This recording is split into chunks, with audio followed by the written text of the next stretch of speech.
Bueno, en Argentina, si uno piensa cómo se construyó sociohistóricamente la cuestión de los derechos humanos, tiene que referir de manera precisa a los efectos que generó el despliegue de la violencia estatal en el marco de la última dictadura cívico-militar, pero también en su inmediata antesala, sobre todo si estamos pensando en Córdoba, ¿no? Y en nuestra Universidad Nacional de Córdoba. En ese contexto, entonces, en el marco de esa generalización de violaciones a los derechos humanos y a los efectos que el despliegue de esta represión generó en la sociedad argentina, y en este caso en particular en la sociedad cordobesa, es que podemos pensar cómo se fue construyendo, en el marco de las acciones de resistencia al despliegue de ese terror de Estado, cómo se fue construyendo algo, ¿sí?, que luego tomó la forma de un discurso de los derechos humanos o que se inscribió públicamente como el problema de los derechos humanos en Argentina.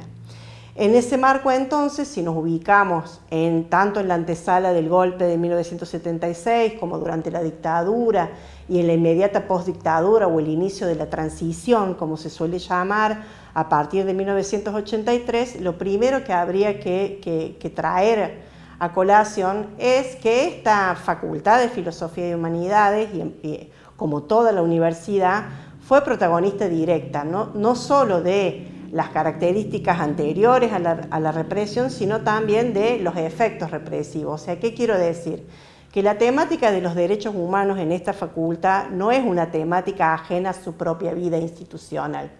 La propia comunidad de la Facultad de Filosofía y Humanidades sufrió de diferentes formas los efectos del terror de Estado y los efectos de un diseño, un retroceso conservador, ¿sí?, tanto a nivel de las currículas como a nivel de disminución de los derechos de cada uno de los claustros que participaban de la vida universitaria. Entonces,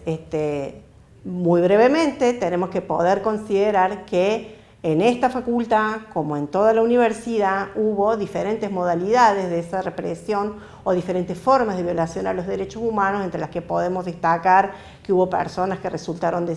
desaparecidas, pero también hubo exonerados y exoneradas, hubo personas que se exiliaron, personas que se insiliaron. Por lo tanto, la temática de los derechos humanos, vuelvo a insistir, no es una temática que haya sido ajena o exterior a la comunidad, sino que es parte de lo que la propia comunidad vivió.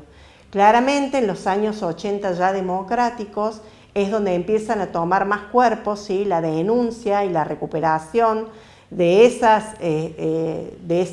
esos efectos que no habían sido posibles de ser tematizados en dictadura por parte de la propia comunidad de la facultad. Y eso se desarrolló en los años 80, paralelo al proceso de normalización, pero también en los años 90 de la mano de otros actores, de otras generaciones, que empezaron a ligar el no tratamiento institucional de esas demandas de derechos humanos con otras formas de injusticia y otras cuestiones, otras demandas que en el marco del neoliberalismo de los 90 también tenían que ser resueltas o tenían que ser tratadas institucionalmente. ¿Por qué quiero decir esto? Porque quiero decir que la temática específica de los derechos humanos, antes de ser tema en nuestra facultad o contenido curricular o contenido de las tesis de grado, de posgrado, de los planes de estudio, fueron demandas que se hicieron presentes en su propia vida institucional, aportadas por los distintos claustros, tanto en los 80 democráticos como en los 90 y en los primeros 2000. En todo caso es al revés, su ingreso a las currículas es un poco más tardío que su presencia en el espacio público y su articulación con otros colectivos, por ejemplo con el movimiento de derechos humanos, de diferentes actores de esta comunidad. Así que eso también me parece que es interesante porque la propia comunidad, antes de convertirlo en un contenido, lo convirtió en parte de su proceso de institucionalización, de sus demandas, de sus formas de actuar como comunidad universitaria y como comunidad específica de la facultad. En ese contexto, por ejemplo,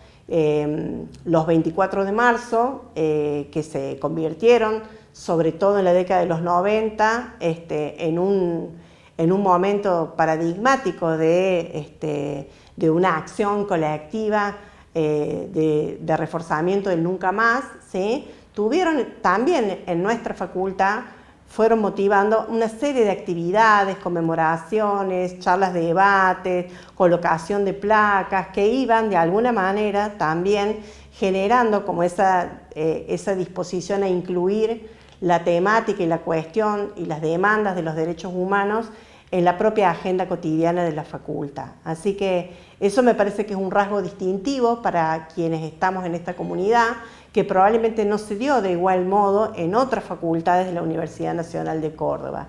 Y eso tiene que ver no solo con el compromiso que se fue generando entre los distintos claustros y las distintas generaciones con la cuestión de los derechos humanos, tanto en relación a esas violencias del Estado como a otras resignificaciones que se fueron produciendo sobre el tema de derechos humanos en democracia, ¿no? Y otras demandas y otros conflictos que se fueron expresando, sino también porque su propia comunidad sigue estando atravesada por distintas generaciones en los diferentes claustros que a su vez han sido parte de esas biografías, de esas historias de vida. O sea, uno no puede pensar que no hay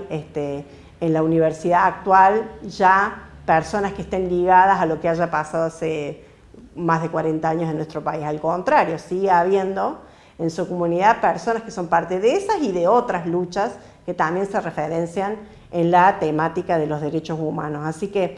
creo que esto es una particularidad de la comunidad de filosofía y humanidades, que quizás por eso tan tempranamente se articularon los paneles de derechos humanos en los cursos de nivelación, porque esto ya era parte de su propia vida institucional, o sea, se venían haciendo actividades en relación a derechos humanos en distintos momentos, incluso antes de que se instaurara la Semana de la Memoria como tal, se venían haciendo actividades y la temática de derechos humanos atravesaba parte de la cotidianeidad de la facultad. Así que me parece que recuperar un poco esa historia previa, colectiva,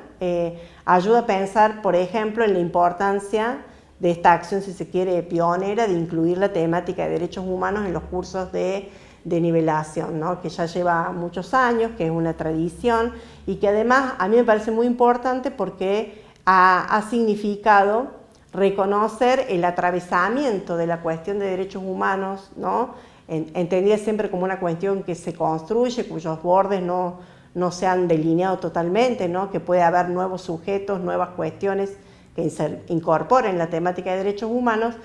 que además está pensada como algo que tiene que transversalizar la formación de grado, o sea que no importa cuál es la carrera que se elija, ¿sí?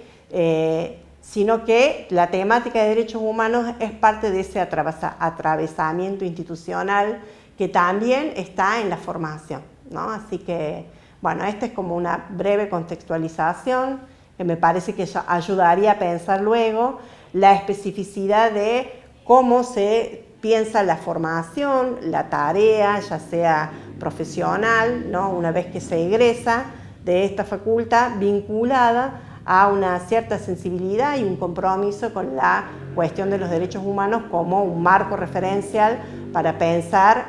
bueno, un estar en el mundo que tiene que ver con pensar en la justicia, en la no discriminación y en un montón de principios básicos que están dentro de la telaraña de los derechos humanos como constitutivos de la formación de egresados y egresadas universitarias.